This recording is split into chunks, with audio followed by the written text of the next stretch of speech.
আসসালামু আলাইকুম। বার্তা বৈঠক সংবাদ বুলেটিনে স্বাগত জানাচ্ছি আমি তারিফ হাবিব রোকন। প্রথমেই সংবাদ শিরোনাম। পুলিশ বলেছে চট্টগ্রামে আইনজীবী হত্যায় অংশ নেয় 25 থেকে 30 জন। ময়মনসিংহ বিসিকে একটি গুদামে অগ্নিকাণ্ড। উত্তরায় জমে উঠেছে প্রথম আলো আনন্দ মেলা। গাজার উত্তর দক্ষিণাঞ্চলের গভীরে ঢুকেছে ইসরায়েলি ট্যাঙ্ক, নিহত 42। এবং বিজিবির অভিযানে কুমিল্লা সীমান্ত থেকে 25,000 টাপেন্টাডল মাদক জব্দ। এতক্ষণ শুনছিলেন শিরোনাম, এবারে বিস্তারিত। পুলিশ বলেছে চট্টগ্রামে আইনজীবী হত্যায় অংশ নেয় 25 থেকে 30 জন। সাদা শার্ট ও কালো প্যান্ট পরা একজন রাস্তায় পড়ে আছেন। আশেপাশে 25 থেকে 30 জন যুবক। একজনের পরনে কমলা রঙের গেঞ্জি, কালো প্যান্ট, মাথায় ছাই রঙের হেলমেট। পড়ে থাকা ওই ব্যক্তিকে কিরিচ দিয়ে কোপাতে থাকেন এক হেলমেটধারী। অন্য আরো 3 থেকে 4 জন তাকে পেটাচ্ছেন। এটি পুলিশের সংগ্রহ করা একটি ভিডিওর চিত্র। এ ঘটনা গত মঙ্গলবার বিকেলের। চট্টগ্রাম আদালত ভবনের অদূরে কোতোয়ালি থানা সংলগ্ন সেবক কলোনির একটি রাস্তার সামনের রাস্তায় এভাবে পিটিয়ে কুপিয়ে হত্যা করা হয় আইনজীবী সাইফুল ইসলামকে। কিরিচ হাতে কোপাতে থাকা যুবকের নাম চন্দন দাস। পেশায় তিনি পরিচ্ছন্নতা কর্মী। একাধিক প্রত্যক্ষদর্শী জানায়, মিছিল শেষে ফেরার পথে হোঁচট খেয়ে রাস্তায় পড়ে যান সাইফুল। তখন তাকে কুপিয়ে ও পিটিয়ে হত্যা করা হয়। আইনজীবী সাইফুল ইসলামের ছবি দেখুন ভিডিও চিত্রে। পুলিশ বলেছে শুধু চন্দন দাস নয়, আইনজীবীকে খুনের ঘটনায় 25 থেকে 30 জন অংশ নেয়। কোপানোয় অংশ নেয় 4 জন। ঘটনাস্থলের ভিডিও ফুটেজ দেখে পুলিশ ইতিমধ্যে 8 জনকে গ্রেপ্তার করেছে। বাকিদের গ্রেপ্তারে অভিযান চলছে। আইনজীবী সাইফুল ইসলাম হত্যার প্রতিবাদে গতকাল বৃহস্পতিবার দ্বিতীয় দিনের মতো চট্টগ্রামের আদালতের কার্যক্রম বন্ধ ছিল। হত্যাকারীদের বিচারের দাবিতে মানববন্ধনে অংশ নেন বিভিন্ন বেসরকারি বিশ্ববিদ্যালয়ের আইন বিভাগের প্রাক্তন শিক্ষার্থীরা।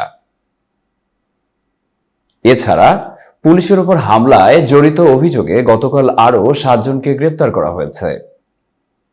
গত মঙ্গলবার দুপুর 12:30টার দিকে চট্টগ্রাম আদালতে রাষ্ট্রদ্রোহ মামলায় গ্রেপ্তার হওয়া সম্মিলিত সনাতনী জাগরণ জোটের মুখপাত্র চিন্ময় কৃষ্ণ দাস ব্রহ্মচারীর জামিন নামঞ্জুর হয়।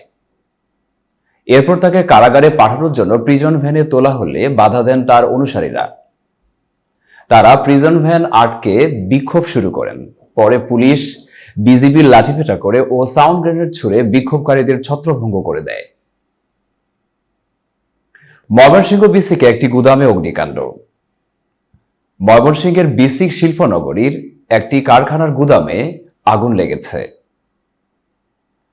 আজ শুক্রবার সকাল 10:15 থেকে 10:30টার মধ্যে এই আগুনের সূত্রপাত হয়। আগুন নিয়ন্ত্রণে ফায়ার সার্ভিসের 10টি ইউনিট কাজ করছে।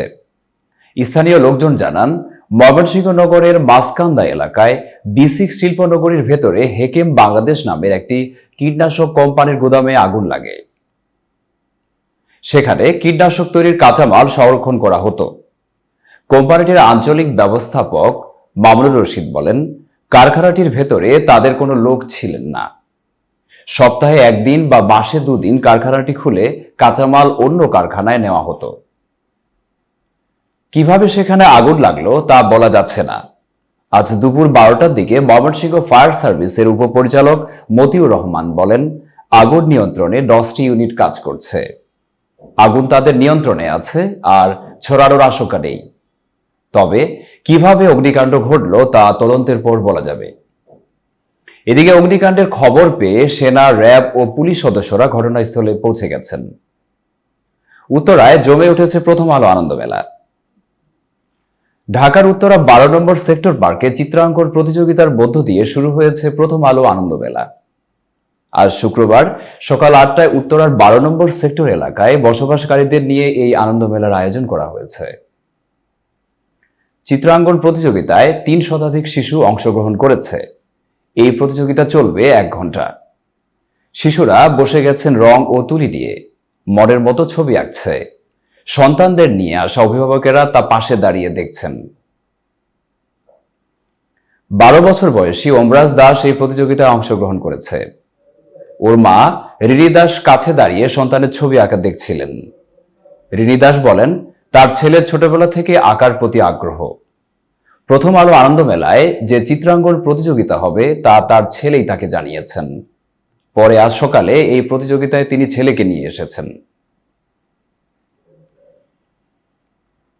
গাজার উত্তর দক্ষিণাঞ্চলের গভীরে ঢুকেছে ইসরায়েলি ট্যাঙ্ক, নিহত 42। গাজা উপত্যকা জুড়ে ইসরায়েলি হামলায় কমপক্ষে 42 জন নিহত হয়েছেন। এই অঞ্চলে চিকিৎসা কাজের সঙ্গে সংশ্লিষ্ট সূত্রগুলো আল জাজিরা আরবিকে এ তথ্য জানিয়েছে। মধ্যাঞ্চলীয় এলাকাগুলোয় ইসরায়েলি বাহিনী তাদের বোমা হামলার জোরদার করার পর এমন প্রাণহানির ঘটনা ঘটেছে।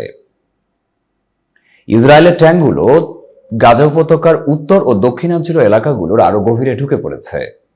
গাজা উপত্যকার উত্তরাঞ্চলীয় বেইত লাহিমা শহরে কামাল আদওয়ান হাসপাতালের কাছে একটি বাড়িতে দুটি বিমান হামলায় 6 ব্যক্তি নিহত হয়েছেন।